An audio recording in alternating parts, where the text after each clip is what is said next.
Marcos 8:31. Pueden estar sentados y escuchar con atención o seguirlo con su vista únicamente.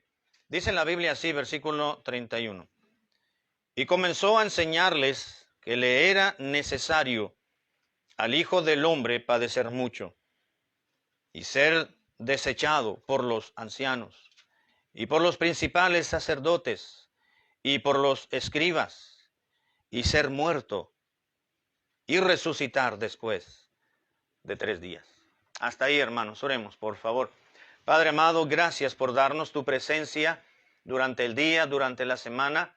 Gracias también por haber puesto en cada uno de nosotros el asistir a este santo recinto de adoración para poder exaltar tu nombre, para poder recordar los relatos o el relato de tu palabra santa que nos viene a llenar y a saturar nuestra mente de aquella historia, Señor, tan amada por todos nosotros, de cómo fue la pasión, como se le llama, la muerte de nuestro Salvador Jesucristo. Te ruego que tomes en control y que tomes dominio, Señor, del tiempo, que el tiempo no sea ningún impedimento para ninguno de los que estamos aquí, para que se pierda la atención. Te pido para que los niños en cuna puedan estar también tranquilitos, enfocados en lo suyo, los niños más grandecitos también, y que nos hables a través de tu Espíritu Santo en esta noche y que nos ayudes a amarte más. Te lo ruego en el nombre precioso de nuestro Salvador Cristo Jesús. Amén. Dice la frase, entonces, dice el versículo 31, cuando Cristo comenzó a enseñarles a sus discípulos que le era, ¿qué cosa, hermanos? Necesario. Que le era necesario al Hijo del Hombre.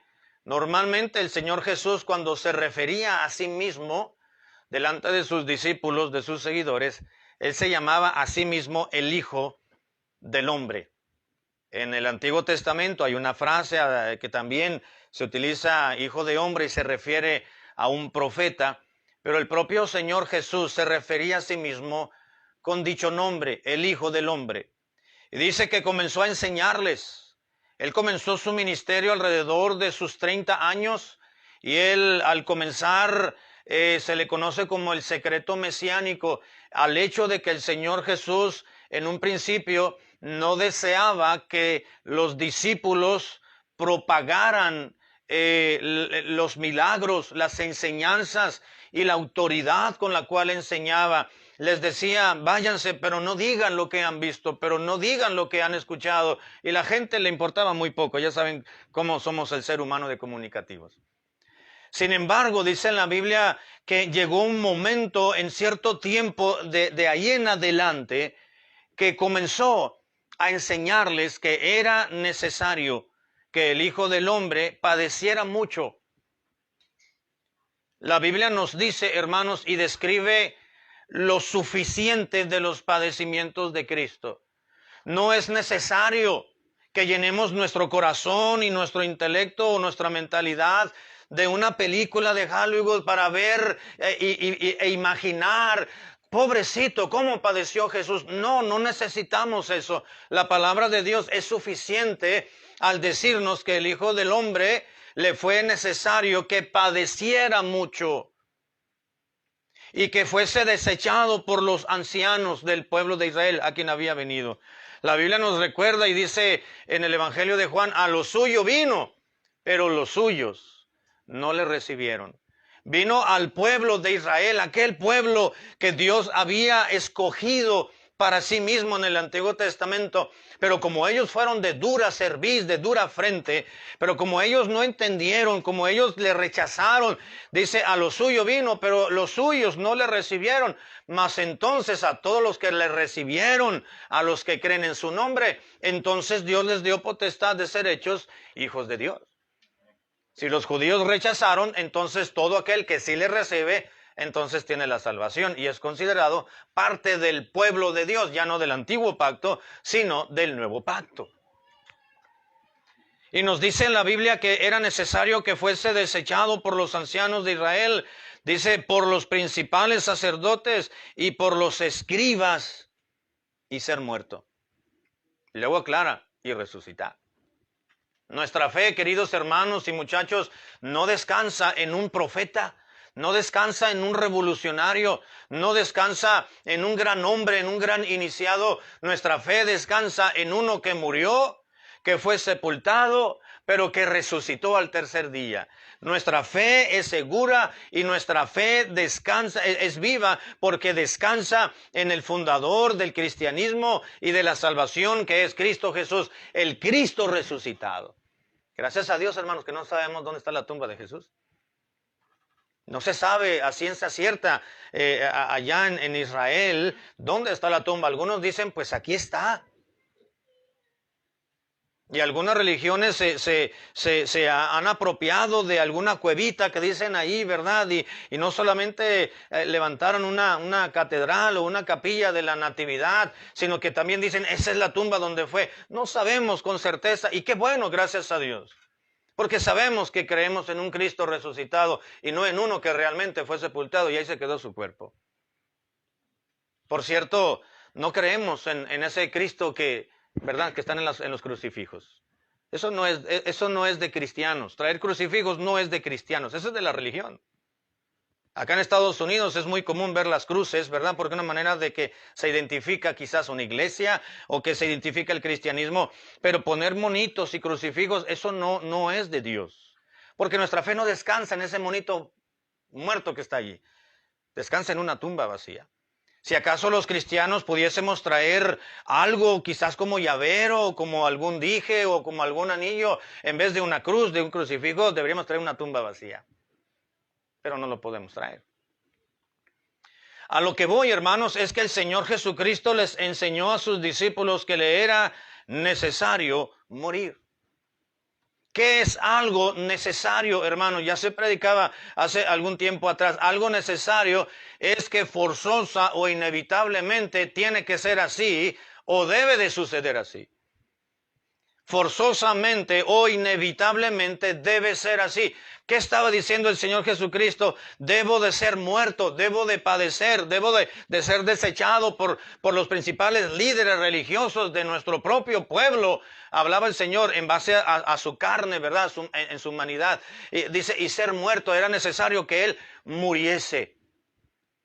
No había otra manera. La muerte de Cristo Jesús, queridos hermanos y muchachos, fue la única manera de que el plan de la salvación, valga la redundancia, planeada desde la eternidad pasada por Dios el Padre, Dios el Hijo y Dios el Espíritu Santo, planearon, proyectaron, pensaron que la salvación de los seres humanos que Dios iría a crear y que pecarían y que se desviarían y que el pecado original de Adán nos alcanzaría a todos por naturaleza. Él sabía que para podernos dar la salvación eterna en los cielos era necesaria la muerte, y no de cualquier persona, sino de alguien tan especial como su Hijo Jesucristo. Dios mismo tomando un cuerpo humano a través de su Hijo Jesucristo. Era necesario. Quiero predicarles, hermanos, en esta noche acerca de la necesidad de la crucifixión. ¿Por qué fue necesario que Cristo fuese crucificado? La palabra de Dios nos enseña que era necesario. Cristo les recordó a sus discípulos, a los suyos, que su muerte era ineludible. Es decir, que era un acto que no se podía escapar, a eso vino.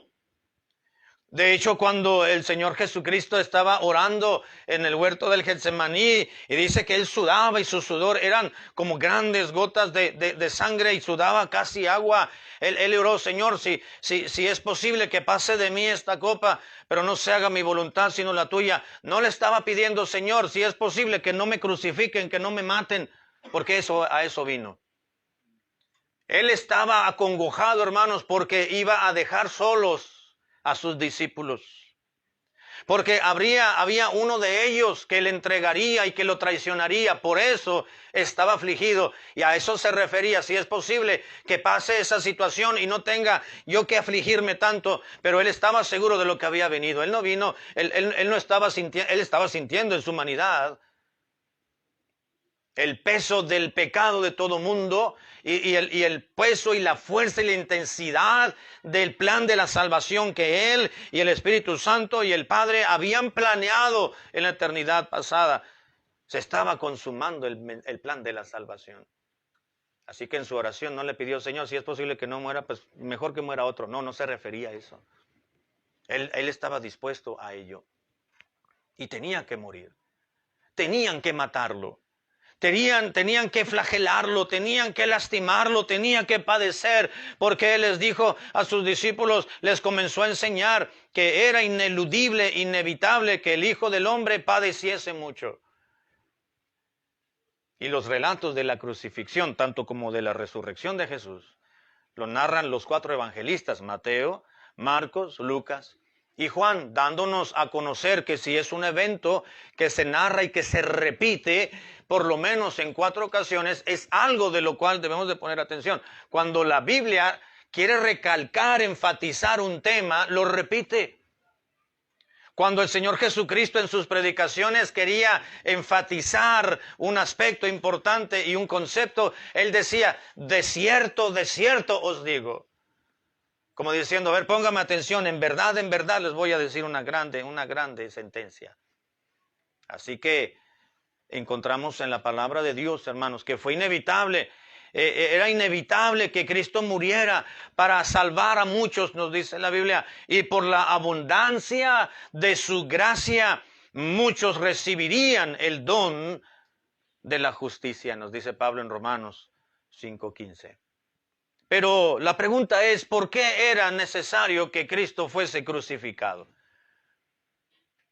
Era necesario, Cristo enseñó a su gente, a los suyos, que era necesario que Él padeciese, lo menospreciaran y lo mataran y fuese muerto. Pero, ¿por qué?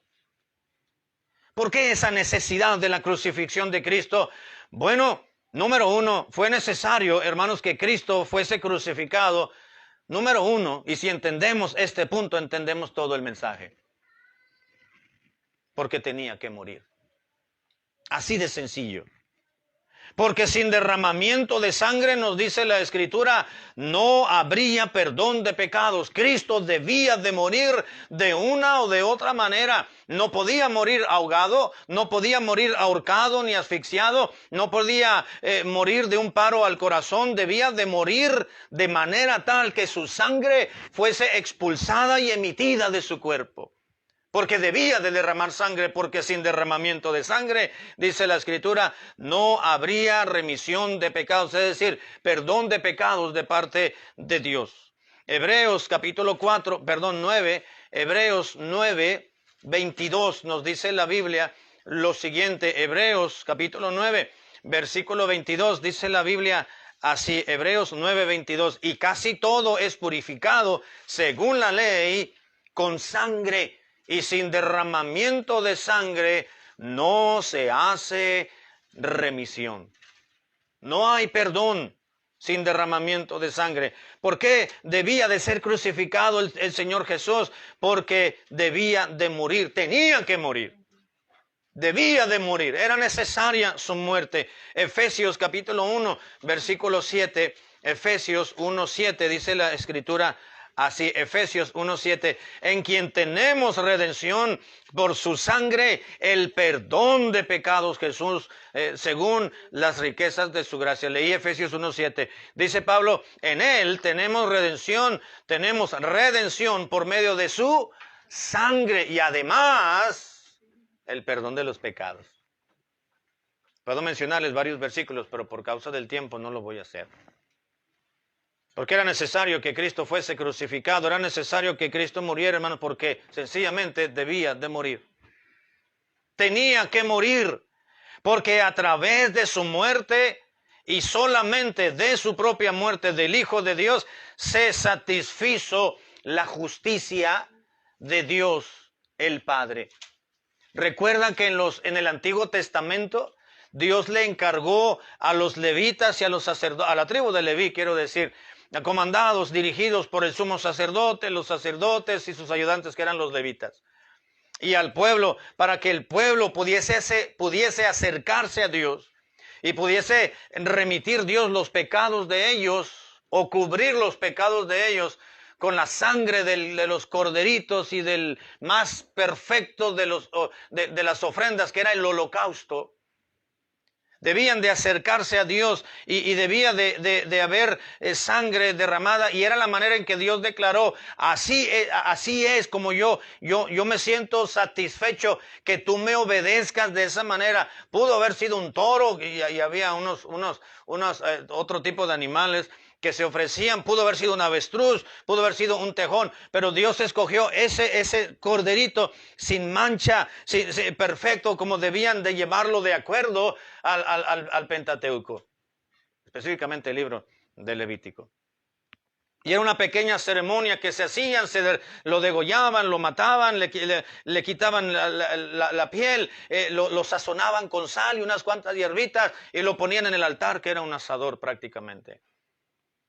Y el olor grato, dice la Biblia, que el sacrificio que Dios ordenó a su pueblo, y el hecho de Dios ver en obediencia a su pueblo que estaban cumpliendo con sus demandas, dice la Biblia que el sacrificio llegaba en olor grato a Jehová.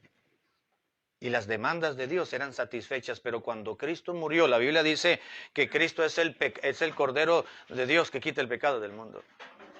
Juan el Bautista, cuando vio a Jesús que venía caminando, que era su primo, lo miró y dijo: tú vienes ahí el Cordero de Dios que quita el pecado del mundo. Vengo que me bautices, Juan. Sí, pero tú eres el Cordero de Dios, yo debo ser bautizado por ti, y tú vienes para que yo te bautice. Sí, pero es necesario que así cumplamos toda justicia. Ve ahí el Cordero de Dios, dijo Juan.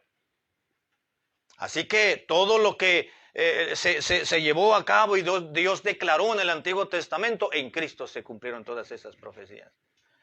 Así que era necesario que Cristo muriese, porque su muerte satisfizo la justicia de Dios.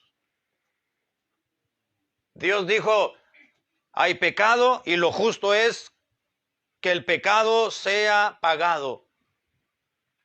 Y la Biblia nos dice en Romanos capítulo 6, versículo 23, un versículo conocido: porque la paga del pecado es muerte.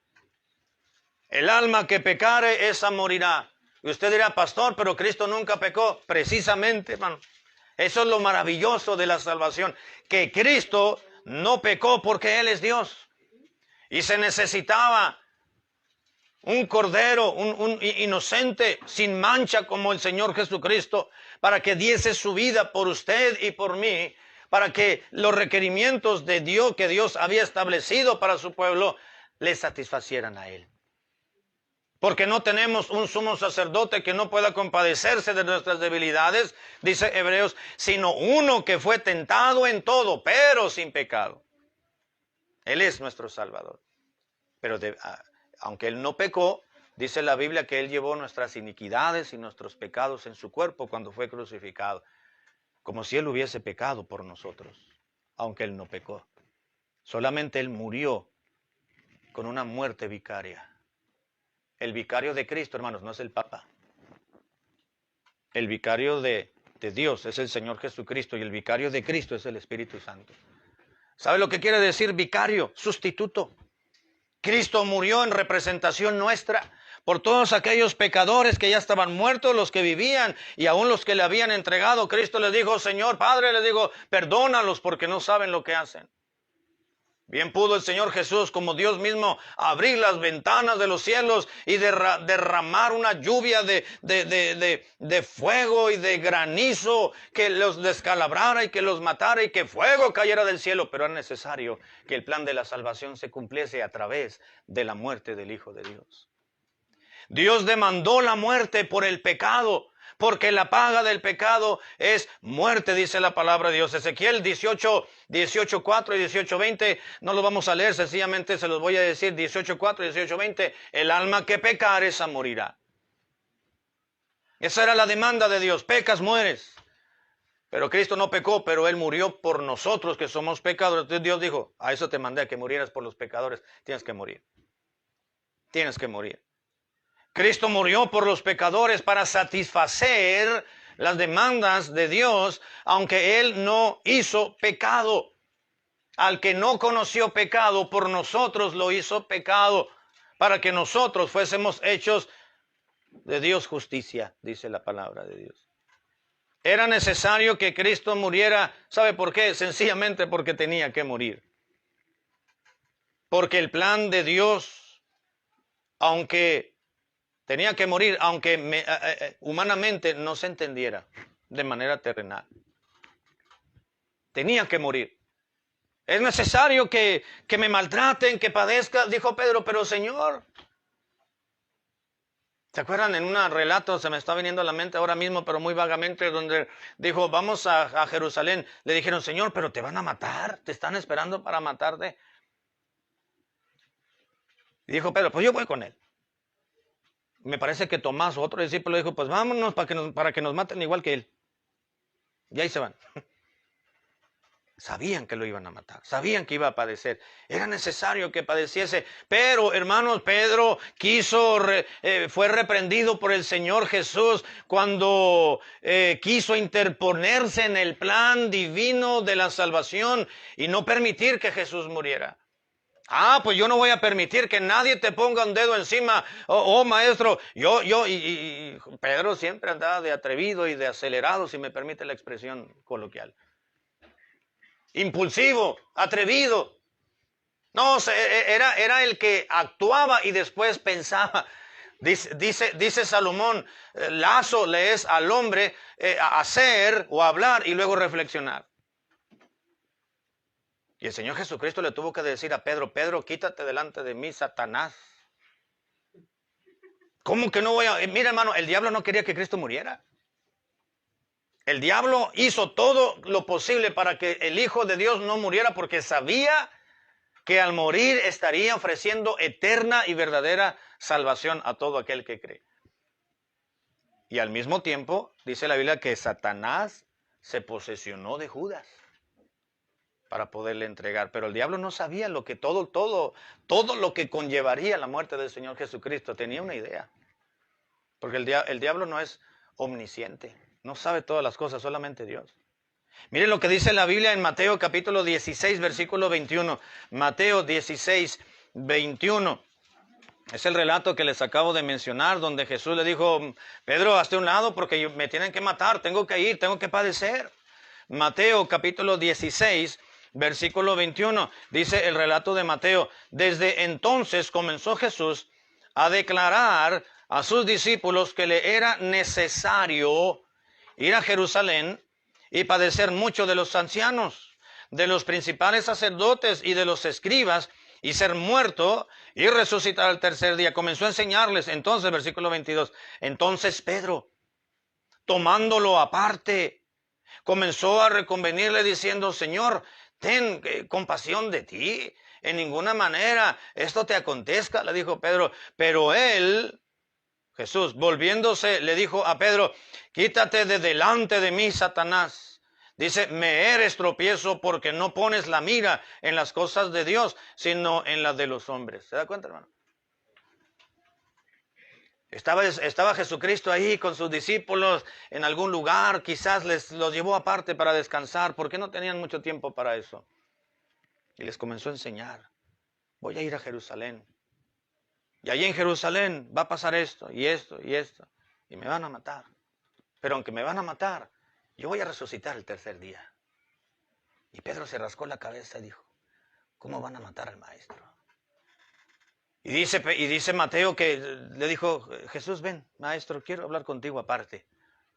Y lo agarró del brazo, me lo imagino, y se lo llevó a Jesús allá. Le digo, maestro, ¿cómo crees? Nos caes muy bien. Nos has enseñado muchas cosas. Mira que comemos muy a gusto cuando no hay comida. Ahí tú alimentas a más de 5,000 gentes y nos va muy bien. No tenemos que tomar y tú conviertes el agua en vino, ¿verdad?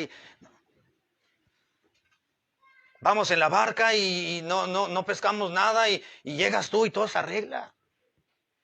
Vamos navegando allí en nuestra embarcación y hay una tempestad ahí en el mar de Galilea y tú la reprendes y todo se arregla. ¿Cómo crees que te vamos a dejar que te vayas, amor? Que te maten. Y el Señor fue duro con él. Quítate delante de mí, Satanás, porque me eres tropiezo. Porque no pones tu corazón y tus ojos en las cosas de arriba, en el cielo, en Dios, sino en las de los hombres. Pedro estaba viendo solamente por su propia conveniencia. Pedro quizás estaba sensibilizándose, quizás y decir, Señor, pero pues ya nos acostumbramos a ti, ya te tenemos cariño. Nos caes muy bien. No te conocemos, no tenemos tantos años, pero no vamos a permitir que a un amigo nuestro lo mate. No, es que así tiene que ser, Pedro, y el Señor te reprenda. Quítate de mí, Satanás. ¿Sabe por qué lo reprendió Jesús? Porque Jesús vino a morir. ¿Por qué fue necesaria la crucifixión de Cristo? Porque tenía que morir. Número 2, fue necesaria la muerte de Cristo, hermanos, porque así estaba escrito en el Antiguo Testamento. Porque había profecías de que el Hijo del Hombre debía de padecer y de morir. Lucas capítulo 22, versículo 37, nos dice el evangelista Lucas. Lucas capítulo 22, versículo 37, las siguientes palabras. Lucas 22, 37, dice en la Biblia, porque os digo, dijo el Señor Jesús, que es necesario que se cumpla todavía en mí aquello que está escrito. Y fue contado con los inicuos, porque está escrito de mí, porque lo que está escrito de mí, dijo Cristo, tiene cumplimiento. Leí Lucas 22:37. Porque así está escrito, dijo el propio Señor Jesús. Capítulo 24, versículo 44. De ahí de Lucas, de ahí mismo. Lucas 24, 44 dice la Escritura lo siguiente, Lucas 24, 44. Y les dijo, estas son palabras que os hablé estando aún con vosotros, que era necesario que se cumpliese todo lo que está escrito. ¿Todo lo que qué? Todo lo que ya estaba escrito de mí, dijo Jesús, en la ley de Moisés y en los profetas y en los salmos. ¿Sabe a qué se estaba refiriendo Jesús? A todo el Antiguo Testamento. Él se refería al Antiguo Testamento como los salmos, los profetas y la ley de Moisés, que son prácticamente las 3 divisiones de la Biblia hebrea, del Antiguo Testamento, por supuesto. Era necesario porque así estaba escrito. Moisés, los profetas y los salmos, que es decir, el Antiguo Testamento, indudablemente eran pasajes de los cuales Cristo se refería, como el Salmo 16:9, como el Isaías 52:14, como Zacarías capítulo 12, versículo 10 y el capítulo 13, versículo 7, que son profecías de que el Hijo del Hombre debía de padecer y de morir y ser entregado. Estaba escrito. Era necesaria la crucifixión de Jesús, hermanos, número 1, porque Cristo tenía que morir de una o de otra manera. Porque así estaba escrito. Debió haberles Cristo explicado el verdadero significado de ciertos pasajes que hablaban de su muerte.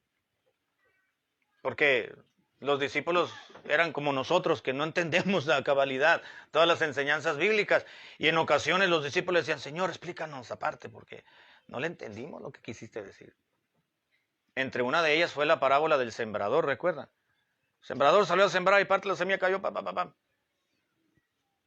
Y le dijeron, Señor, ¿por qué no nos explicas? Porque, estamos medios cabezones. No te entendimos muy bien. Y dice la Biblia que se los llevó aparte y ahí les explicó. Bueno, mire, es que el sembrador es el que predica la palabra y la semilla es la palabra. Y comienzo a explicar. Ya entendieron. Seguramente el Señor les debió haber explicado sobre su muerte. Por ejemplo, la primera mención del Evangelio en Génesis capítulo 3, versículo 15. En Números capítulo 21, versículos 6 al 9. En Salmos 16, 10. En Jeremías 25, 5 y 6. En Daniel 9, 26. Profecías que no las vamos a leer ahora mismo, pero que son profecías del Antiguo Testamento donde nos hablan quizás, si me permite el término, vagamente y en algunos versículos claramente acerca de un acontecimiento tan especial como la muerte del Hijo de Dios. Número 3, voy a entrar ya a la parte final. Porque era necesario que Cristo fuese crucificado. Fue necesario que Cristo fuese crucificado, hermanos, amados y muchachos, para que pudiese resucitar. para que Él pudiese resucitar.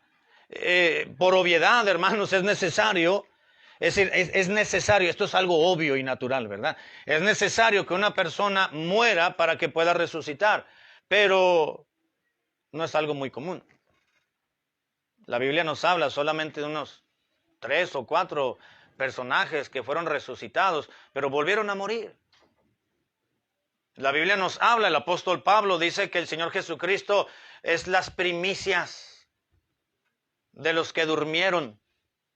Se refiere a la resurrección de Cristo. Él es el primero, pero no es el primero que resucitó, pero es el primero que resucitó, que murió y que resucitó para nunca más morir.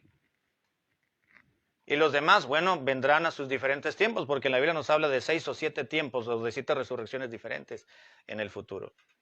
Era necesario que Cristo fuese crucificado para que pudiese resucitar. Esto es obvio, eso se entiende. Y el mensaje de la salvación, hermanos, estaría, escuche esto, el mensaje de la salvación estaría incompleto si únicamente Cristo hubiese muerto y no hubiese resucitado. Y se hubiera quedado en la tumba. Y su cuerpo hubiese padecido el proceso de la putrefacción que después de las 24 horas el cuerpo humano padece. Pero la Biblia estaba escrito en uno de los salmos que no vería corrupción, su cuerpo no vería corrupción cuando fuese sepultado. Me parece que le hablan a alguien. Puede pasar, hermano. Así que el mensaje, hermanos, de la salvación no estaría completo si no hubiese Cristo muerto y resucitado. Las buenas nuevas de salvación incluye la muerte de Jesús y su resurrección. Si me acompaña, por favor, en 1 Corintios capítulo 15, 1 Corintios capítulo 15, donde el apóstol Pablo describe el verdadero significado y el verdadero contenido del evangelio, es decir, de las buenas nuevas. 1 Corintios capítulo 15, versículo 1 en adelante dice: además, hermanos, os declaro el evangelio que os he predicado, el cual también recibisteis, en el cual también perseveráis, por el cual asimismo, si retenéis la palabra que os he predicado, sois salvos, si no creísteis en vano. Luego comienza a hablarles del evangelio. ¿Qué es el evangelio? Porque primeramente os he enseñado lo que asimismo yo recibí. Que Cristo Jesús, dice la Biblia, que Cristo murió por nuestros pecados, conforme a las Escrituras, ya estaba profetizado. Versículo 4. Y que fue sepultado y que resucitó al tercer día, conforme a qué, hermanos? A las Escrituras. Ya estaba, conforme a las Escrituras se refiere al Antiguo Testamento. Conforme las profecías del Antiguo Testamento. Tenía que ser muerto, sepultado y resucitado. ¿Sabe que por alguna razón Dios permitió que conociéramos la vaga y relámpago historia de Jonás en la Biblia? Y uno dice, bueno, ¿y por qué Dios nos enseñó que Jonás era un profeta renegón, rebelde? Todo tiene una razón de ser. El propio Señor Jesucristo enseñó y dijo, los judíos siempre fueron muy supersticiosos, son muy supersticiosos. Siempre pedían simbolismos y queremos ver una señal del cielo, Señor, de que tú eres, le decían los fariseos. Señor, danos una señal del cielo para asegurarnos de que tú eres realmente el Hijo de... Dice que le voy a dar señal. Pues si no han visto todos los milagros y he resucitado he sanado a le devolví la vista a aquello, multipliqué el pan, multipliqué el vino, multipliqué los peces. ¿Qué más señal? Que no les voy a dar ninguna señal, dijo el Señor. Porque ya, además, ya tienen señal. La señal del profeta Jonás ya la tienen. Y así como Jonás estuvo en el vientre del pez 3 días y 3 noches, es necesario que el Hijo del Hombre también esté sepultado 3 días y sea resucitado. Ya estaba escrito. Simbólicamente, representativamente, pero claramente en algunos otros pasajes. Porque era necesario que Cristo fuese crucificado para poder resucitar. Repito, el contenido y el mensaje del plan de salvación, amados hermanos, no estaría completo si Cristo se hubiese quedado en la tumba y usted y yo no estuviéramos aquí ahorita. Y si lo estuviéramos, quizás fuéramos paganos e idólatras, porque estaríamos confiando en un Cristo que se quedó muerto. Como cualquier otra religión y secta, tiene un profeta o tiene un fundador que está muerto. El cristianismo es si le podemos llamar religión, que no sería una religión, pero si le pudiésemos llamar religión, el cristianismo es la única forma de vida que el fundador de ella murió y resucitó para poder ofrecer vida eterna a todo aquel que cree. Nuestra fe y nuestra esperanza, hermanos, fueran sin sentido alguno si hubiera una tumba que visitar cada año por no haberse levantado de entre los muertos. Pero gloria al Señor que el Hijo del Hombre se levantó de entre los muertos. Gloria al Señor que nosotros creemos en un Cristo resucitado. Hablamos de la muerte de Cristo. Algunos ya desprecian la Semana Santa. Algunos ya no creen en la Navidad, que es pagana, que somos idólatras y celebramos Navidad. Se acerca Semana Santa, dicen, pues no es necesario celebrar Semana Santa, es una celebración pagana también, ¿verdad? Pero hay algo que celebrar. Hay algo que recordar el nacimiento de nuestro Señor Jesucristo, pero también hay algo que celebrar y que recordar y que conmemorar la muerte de nuestro Salvador, con mayor razón, su resurrección. La muerte de Cristo, hermanos, nuestro Salvador, tuvo sentido, tuvo propósito. Fue una muerte muy maldita, si me permite el término. La ley decía, maldito todo aquel que fuese colgado en un madero. Así dice la ley, Antiguo Testamento. Y el Señor Jesucristo fue colgado en un madero. Madero es una palabra que se refiere al material de la cruz.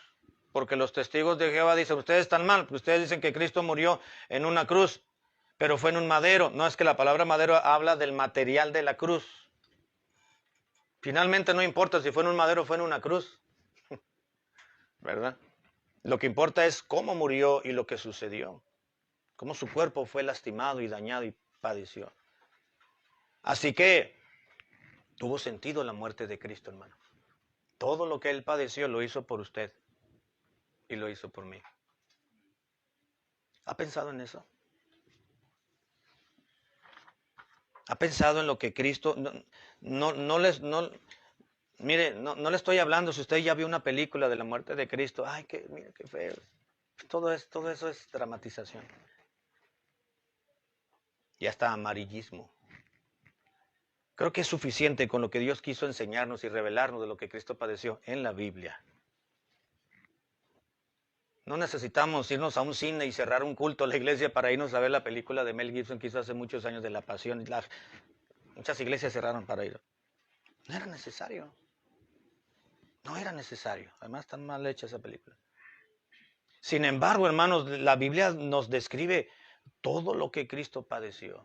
Todo lo que Cristo vivió. Una de las profecías, dice la Biblia en el Antiguo Testamento, que su rostro fue desfigurado. Sus huesos fueron fracturados. Estaba irreconocible. Era un joven. Tenía 33 años y medio cuando lo mataron. Estaba, dijéramos, en la flor de su edad, de un varón. Solamente vino a hacer el bien. Sanó a la gente. A los peleoneros les dijo, sed pacificadores, bienaventurados los pacificadores.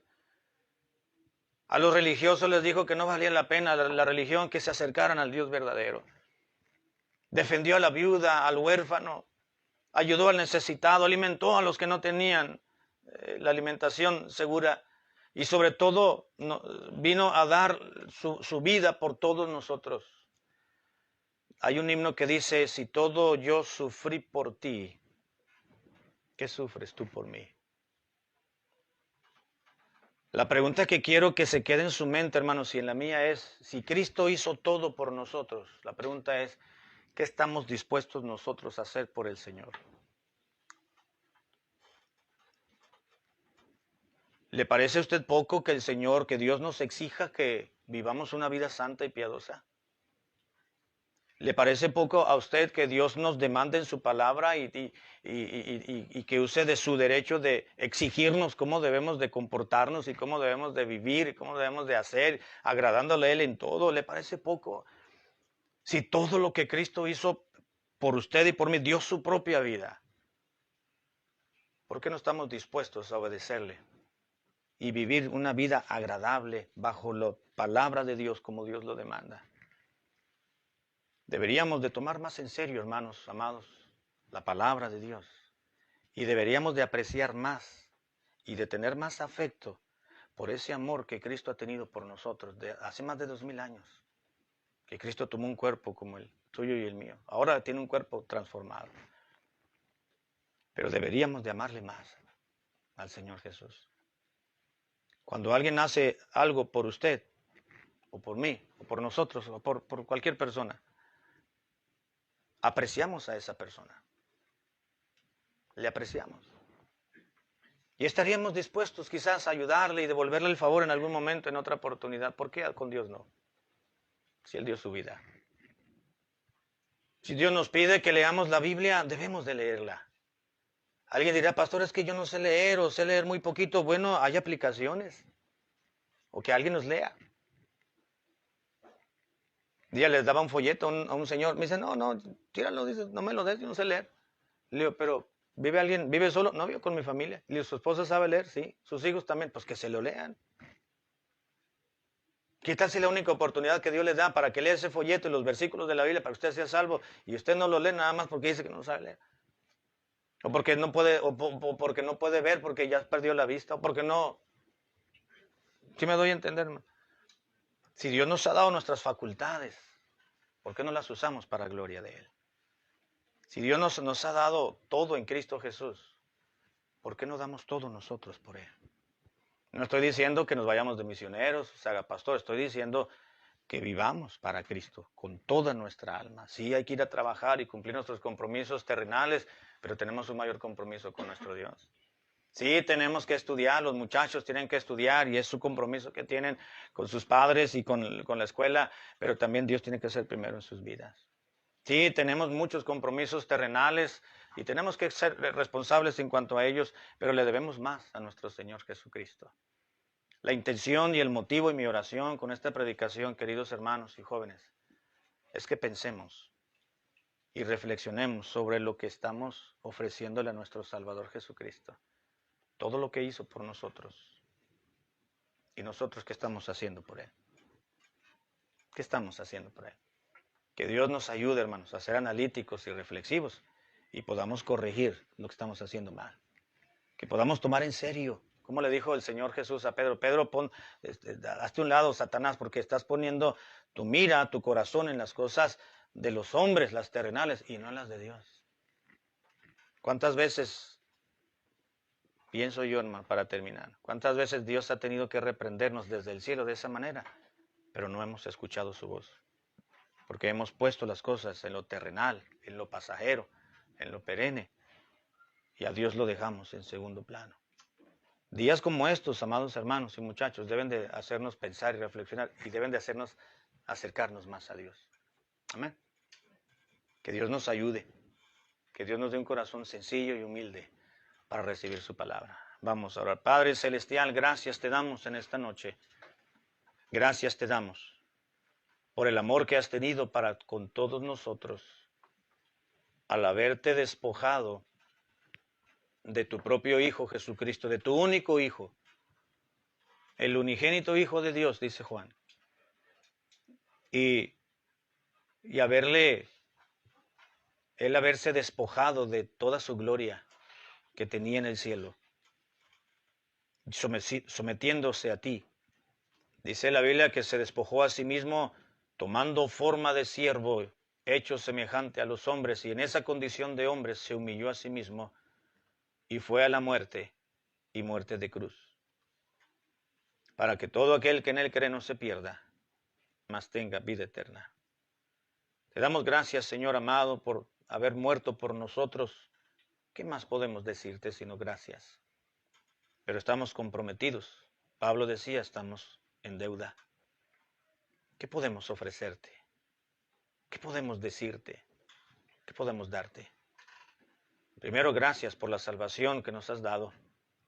Y segundo, ayúdanos para vivir de acuerdo a tus preceptos. Sigan orando, hermanos, por favor, ojos cerrados, cabeza inclinada, nadie mirando, por respeto a los demás. Voy a hacer una invitación en lo que el piano toca lentamente.